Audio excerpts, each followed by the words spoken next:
Welcome to our channel. నేను మీ ప్రశాంత్. మంచు మనోజ్, మౌనిక ఇద్దరు దంపతులైతే మంత్రి లోకేష్ గారిని కలవడం జరిగింది. మరి ఎందుకు కలిసారు, ఇంతకీ వాళ్ళిద్దరు మరి పార్టీలో ఏమైనా చేరబోతున్నారా ఏంటి, దీని గురించి అయితే మాట్లాడేందుకు ప్రస్తుతం మనతో పాటు సీనియర్ జర్నలిస్ట్ సిఎస్ రావు గారు ఉన్నారు.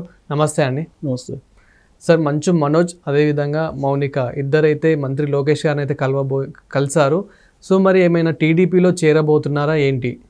ఇప్పుడు ఒకటేంటంటే డబ్బు ఉన్నటువంటి వాళ్ళు, బాగా ధనికులు అంటే కుబేరులు, వాళ్ళకి ఇప్పుడు ప్రజెంట్ రోజుల్లో ఖచ్చితంగా ఏదో ఒక పార్టీ అండదండలు ఉండాలని చెప్పి కోరుకుంటున్నారు.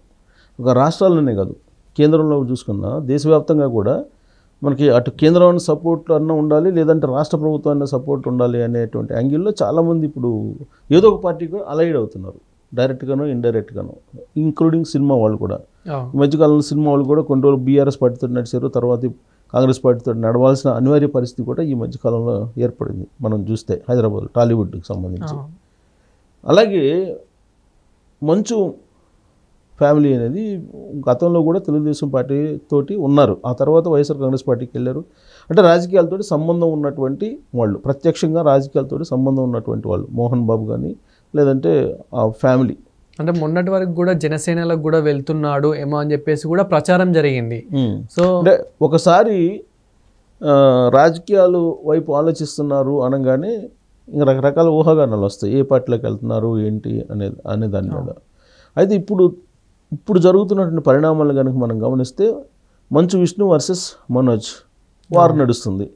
ఆ వార్లో మోహన్ బాబు వాళ్ళ ఫాదరు, ఆయన ఇద్దరికీ చెప్పలేనటువంటి పరిస్థితుల్లో వాళ్ళ ఫ్యామిలీ ఇష్యూస్ ఏదో ఉన్నాయి.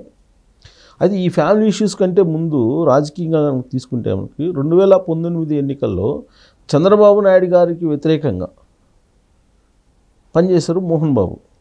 ఎందుకంటే విష్ణు వైఎస్ఆర్ కాంగ్రెస్ పార్టీకి సంబంధించినటువంటి జగన్మోహన్ రెడ్డి గారికి సంబంధించినటువంటి ఫ్యామిలీ రిలేషన్స్ అమ్మాయిని విష్ణు చేసుకున్నారు.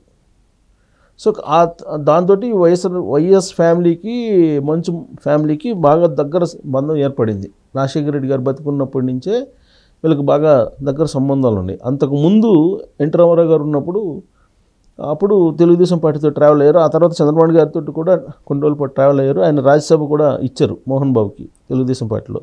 తెలుగుదేశం పార్టీలో అత్యున్నతమైనటువంటి పదవులను కూడా నిర్వహించారు, తెలుగుదేశం పార్టీలో కొనసాగారు ఆయన. అయితే మధ్యలో మారినటువంటి రకరకాల ఈక్వేషన్స్ కారణంగా చాలామంది మాదిరిగానే ఈయన కూడా పార్టీ మారటం, వైఎస్ఆర్ కాంగ్రెస్ పార్టీ సపోర్ట్ చేయడం, ఇవన్నీ కూడా జరిగాయి. వైఎస్ఆర్ కాంగ్రెస్ పార్టీ తరఫు నుంచి కూడా ప్రచారం చేశారు కూడా ఆయన. అంటే కేవలం రాజశేఖర రెడ్డి ఫ్యామిలీతో ఉన్నటువంటి బంధుత్వం వీటి కారణంగా. అయితే 2019 ఎన్నికల్లో జగన్మోహన్ రెడ్డి గారు ముఖ్యమంత్రి అయిన తర్వాత ఈయనకేదో ఫీజు రీయింబర్స్మెంట్ కింద రావాల్సినటువంటి బకాయిలు ఏదో ఇచ్చేస్తారు, ఎంబీ యూనివర్సిటీ అనేది ఉంది అక్కడ తిరుపతిలో. సో అక్కడ ఆయనకి ఏదో ఇచ్చేస్తారని చెప్పి అనుకున్నారు. బట్ అది ఈయన ఏదైతే ఆశించారో ఆ స్థాయిలో లబ్ధి కలగలేదు. జగన్మోహన్ రెడ్డి గారి దగ్గర నుంచి 2019 నుంచి 2024 వరకు అధికారంలో ఉన్నప్పటికి కూడా జగన్మోహన్ రెడ్డి గారు ఈయనకి ఆయన అనుకున్నది జరగల. దాంతో మింగలేక కక్కలేనటువంటి పరిస్థితుల్లో కొన్ని ఇంటర్వ్యూలు ఇస్తూ ఆయన తన అసహనాన్ని, తన అసంతృప్తిని ఇండైరెక్ట్గా, డైరెక్ట్గా కాకుండా ఇండైరెక్ట్గా వ్యక్తం చేశాడు. ఓకే. సో సీన్ కట్ చేస్తే ఇప్పుడు ఇష్యూ వచ్చింది, ఫ్యామిలీ ఇష్యూ వచ్చింది. ఫ్యామిలీ ఇష్యూ ఎలా వచ్చింది? భూమా మౌనికని మంచు మనోజ్ చేసుకున్నాడు. సో మంచు మనోజ్ చేసుకున్న తర్వాత వాళ్ళ ఫ్యామిలీ కొంత డిస్ప్యూట్లో పడిపోయింది. ఆ తర్వాత మంచు విష్ణుకి సపోర్ట్ చేస్తున్నాడు మోహన్ బాబు. కాబట్టి వాళ్ళిద్దరి మధ్య ఎలా సఖ్యత కూర్చాలో తెలియనటువంటి పరిస్థితి ఒక తండ్రిగా. అయితే ఆస్తులో తనకి వాటా ఉందని చెప్పేసి మంచు మనోజ్ చెప్తున్నారు, లేదని చెప్పి విష్ణు తేల్చున్నాడు. ఈ క్రమంలో ఈ బౌన్సర్లను పెట్టుకొని ఒకరికొకరు ఈ మధ్యకాలంలో ఇంటి దగ్గర గొడవ అయింది. ఆ ఇంటి దగ్గర గొడవ అయిన సందర్భంగా మీడియాను కూడా టార్గెట్ చేసి మోహన్ బాబు గారు కొట్టడం జరిగింది. ఆ తర్వాత ఆయన మీద కేసు పెట్టడం జరిగింది. సరే, ఇవన్నీ జరిగాయి నారా లోకేష్ని కలిశారని.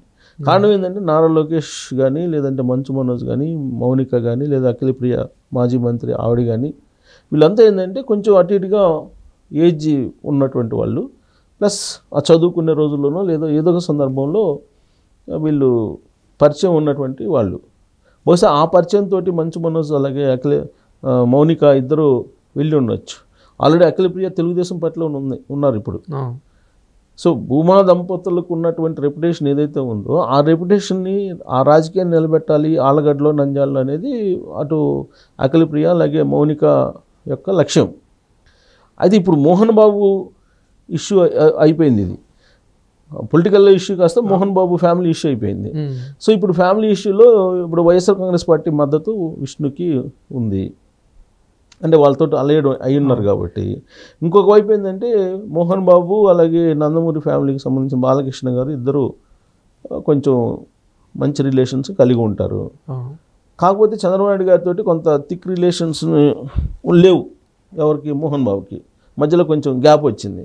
ఇక్కడ ఒకవేళ అంటే ఇప్పుడు మనోజ్ గారు నిజంగానే టీడీపీలో చేరాలనుకుంటే మాత్రం సో టీడీపీ అంగీకరిస్తుంది, ఎందుకంటే మీ కుటుంబంలోనే ఇంకా గొడవలు జరుగుతున్నాయి, సో మీరు ముందు అదైతే చూసుకోండి, అదైతే సాల్వ్ చేసుకోండి అని అలా మాట్లాడతారా ఎవరైనా? ఇప్పుడు వీళ్ళు ఏమనుకుంటున్నారంటే వీళ్ళ ఆస్తులకు సంబంధించిన సేఫ్టీగా లేదంటే వీళ్ళ ఆస్తులను కాపాడుకునేటువంటి ప్రయత్నం వీళ్ళది.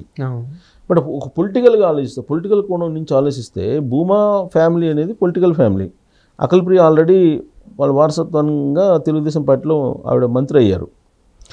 ఆ తర్వాత సరే ఆవిడ మంత్రి పదవులు లేదు ఆవిడకి, అది తర్వాత ఎపిసోడ్. అయితే వీళ్ళిద్దరు వాళ్ళ కోరిక ఏంటంటే నంద్యాల, ఆళ్ళగడ్డ రెండు చోట్ల వాళ్ళ ప్రాతినిధ్యం ఉండాలి అనేది.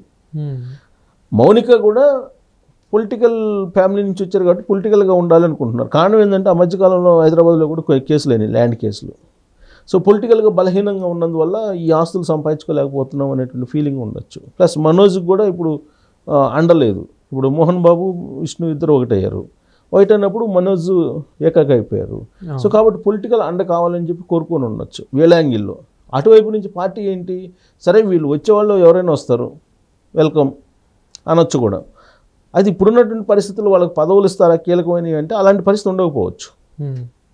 కానీ మంచు మనోజ్ కన్నా కూడా మౌనిక రాజకీయంగా అక్కడ నంద్యాలలో కానీ ఆళ్ళగడ్డలో కానీ కొంత తెలిసిన వారసత్వం, రాజకీయ వారసత్వం ఉంది. కాబట్టి తెలుగుదేశం పార్టీ వాళ్ళు ఖచ్చితంగా వాళ్ళని ఆదరిస్తారు, వస్తే కనుక తీసుకుంటారు. ఎందుకంటే నెక్స్ట్ జనరేషన్కి వెళ్ళిపోతుంది తెలుగుదేశం పార్టీ. ఇప్పుడు ఓల్డ్ జనరేషన్ 83 జనరేషన్ని పక్కకు పంపించేసి కొత్త జనరేషన్ ఎంకరేజ్ చేస్తున్నటువంటి సిచ్యువేషన్ మనకు కనిపిస్తుంది. సో ఆ కోణం నుంచి చూస్తే మంచు మనోజ్ అలాగే మౌనిక ఇద్దరు పార్టీలో చేరడానికి అవకాశం ఉంటుంది. పైగా లొకేషన్ పండుగ రోజు కలిశారు, కలిసి వాళ్ళు ఏదో రాజకీయంగానే కలిసి ఉంటారు కదా, వేరే ఏముంటుంది, ఏముండదు. సో అదొకటి. యూనివర్సిటీ, మోహన్ బాబు యూనివర్సిటీ ఉంది. ఆ యూనివర్సిటీకి బహుశా నాకు ఉంది అని చెప్పి ఈయన యూనివర్సిటీలో ఎంటర్ కావడానికి మౌనిక అండ్ మంచు మనోజ్ ఇద్దరు ప్రయత్నం చేశారు. ఆ సందర్భంగా టెన్షన్ వాతావరణం, పోలీస్ ప్రొటెక్షన్, గ్రూపులు, కొట్లాట్లు, ఘర్షణ అవన్నీ అక్కడ కనిపిస్తున్నాయి. ఇంకొక ఫ్లెక్సీల వివాదం. ఈ ఫ్లెక్సీలు అక్కడ ఏదో వీళ్ళకి యూనివర్సిటీ దగ్గర కొన్ని ఫ్లెక్సీలు ఏర్పాటు చేశారు అనేది ఒకటి.